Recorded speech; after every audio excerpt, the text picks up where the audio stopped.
Bastos ka sa nanay mo, pero parang tuta ka sa jowa mo. Kasi akala mo matured ka na kasi kalmado ka kay jowa. Hindi, plastic ka lang. Pumipili ka kasi kung kanino ka mabait. Sa nanay mo pa ba lang? Isang utos, isang sagot.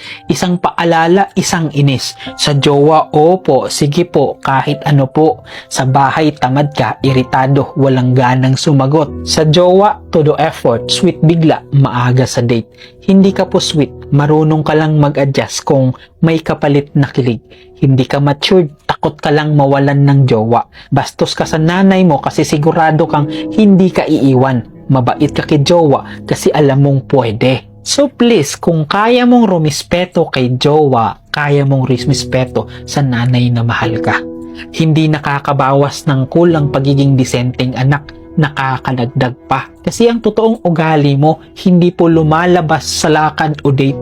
Lumalabas yan sa bahay kung saan ka kampante, kung saan walang nakakakita, kung saan walang babatok kahit pakyut ka.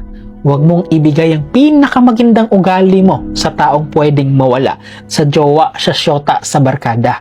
Yes, pwede kang magmahal, pero irespeto mo muna yung hindi ka iniwan kahit bastos ka na. Ulitin ko, irespeto mo muna yung hindi ka iniwan kahit bastos ka na. Kasi balang araw, pag iniwan ka, pag pinagpalit ka, doon ka rin babalik sa nanay mo. Kaya please, kung may respeto ka sa jowa mo, wag na wag mong kalimutang respetohin din ang nanay na mahal ka.